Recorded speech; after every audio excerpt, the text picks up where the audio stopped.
one of the scariest places many can think of, the most wonderful to others, a place we haven't really visited beyond low Earth orbit for over 30 years. This is space.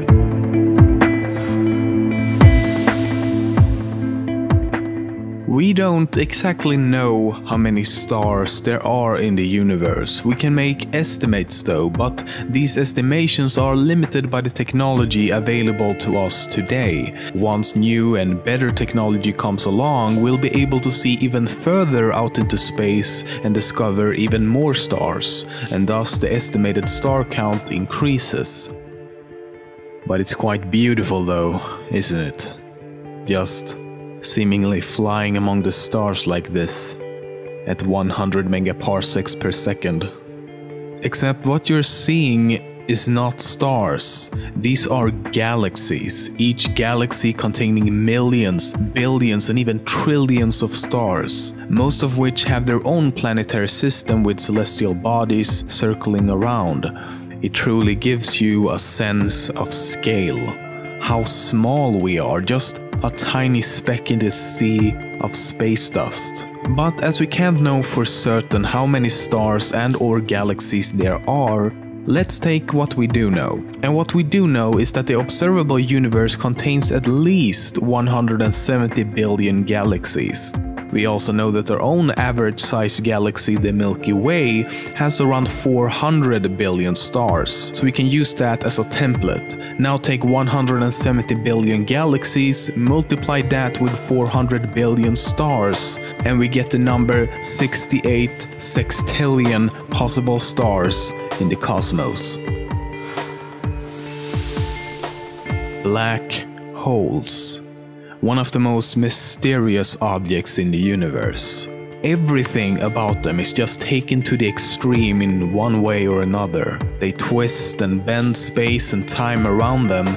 Some have been found to rotate close to half the speed of light. They can be smaller than an atom or billions of times more massive than the largest known star. They even stop time. And if you wanted to destroy one, well, you can't. Whatever you throw at it will just be added to its mass and energy. Lasers, bullets, nuclear warheads, a unicorn, the Avengers, a star, a galaxy, Google+, another black hole. It would all just be consumed. But they're not completely indestructible though. They have one sworn enemy, one weakness: time. Wait long enough and eventually black holes evaporate because of something called Hawking radiation. This radiation causes the black hole to slowly lose mass over long periods of time. In part 1, I talked about the largest known galaxy in the observable universe, IC 1101, which is estimated to contain about 100 trillion stars. On the other side of the spectrum, the smallest galaxy found so far is called Segway 2 and only contains the tiny amount of 1,000 stars. The galaxy is also very, very old. The stars are believed to have formed more than 12 billion years ago, meaning that they were most likely among the first stars to have formed in the universe. In 2023, we might have a reality TV show on Mars. This is if the Mars One project is successful. Mars One is an organization with the goal of establishing a permanent colony on Mars. Only last year, people could apply to be one of the colonists to go there and thus leaving Earth forever to spend the rest of their lives on Mars. Over 200,000 people applied, but only 4 carefully selected individuals will be sent there in 2023, and every step of the crew's journey will be documented. And every 2 years, 4 additional colonists will be sent to Mars, and the colonies plan to expand this way over time. The ISS is pretty cool and all, but you know what would be even more awesome? a big ass fucking donut in space. No, I'm not even kidding here. That's at least what NASA thought would be a great idea back in 1975 when it was proposed to build a donut-shaped space station codenamed Stanford Taurus that would simulate artificial gravity and, almost like a little side note, support over 10,000 people. So of course they soon realized that going from zero manned space stations to a space city of 10,000 people was kind of a big step. Not to mention that it would take decades to get the material needed up there and more money than the whole economy of the United States.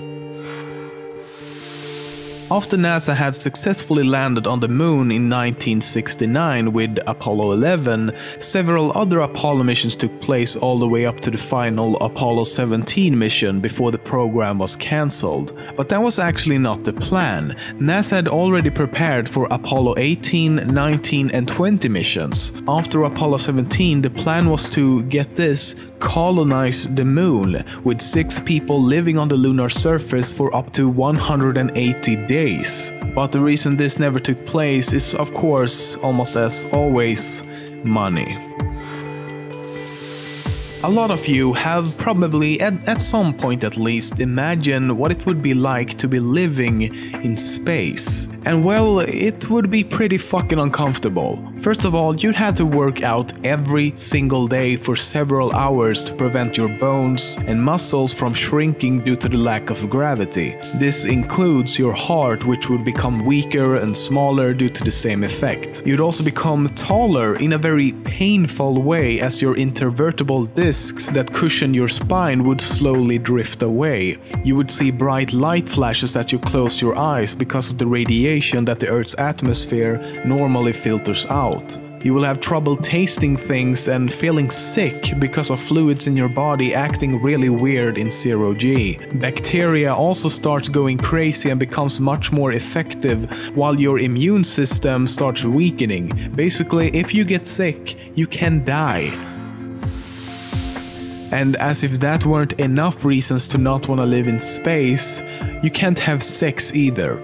Like ever. Without gravity, your blood pressure decreases, so for guys it just becomes impossible to get it up. A common myth about space that's often seen in movies and TV series is that asteroid fields are full of asteroids very close together, and traveling through one is next to impossible, or at least very dangerous. However, this isn't true at all. Space is gigantic, and asteroid fields are no different, where the flying chunks of rocks are separated by huge distances. In fact, when NASA sent a probe through the asteroid belts in our own solar system, it had a chance of 1 in a billion to actually get hit by an asteroid. A dream of many, including myself I must say, is the prospect of someday being able to visit other stars, other planets, and maybe, just maybe, we'll find that we're not alone in this universe. But with the knowledge we have today, just how likely is that? Will we ever be able to take a quick road trip to Kepler 22b and check in at the local hotel for 50 space coins? Well, we can never know for certain, but unfortunately the chances of that seem very slim at best. The biggest issue is that to get anywhere on such a large scale, we need technology that can somehow overcome the light barrier. And when I say overcome, I mean we really need to go much faster than the speed of light. The closest star, Alpha Centauri, is only 4.2 light years away, meaning it would take 4.2 years to get there if we could travel at the speed of light. And I'm not even accounting for how long it would take to start and slow down during this journey, time dilation, and the fact that it would take another 4.2 years if we wanted to go back or send some sort of message to people back on Earth. And with the current understanding we have of the universe, faster than light travel just isn't possible, at least not in the traditional sense. We have not observed anything going faster than the speed of light. So what options do we have? Well, believe it or not, but there is in fact a slight possibility that a version of the warp drive from Star Trek could become a reality sometime in the future. It's called the Alcubierre drive, and the way it works in theory is that it wouldn't move the ship at all, but instead moves and bends the space around the ship, and thus overcoming the light barrier without breaking any physical laws. Basically, instead of moving across a plane, you move parts of the plane to take you across it. But as you can understand, developing a technology that could bend space and time itself is not an easy task, if even possible. But at the moment, if we want to go faster than the speed of light, while also overcoming complicated issues such as time travel, the theoretical Alcubierre drive seemed to be our best bet.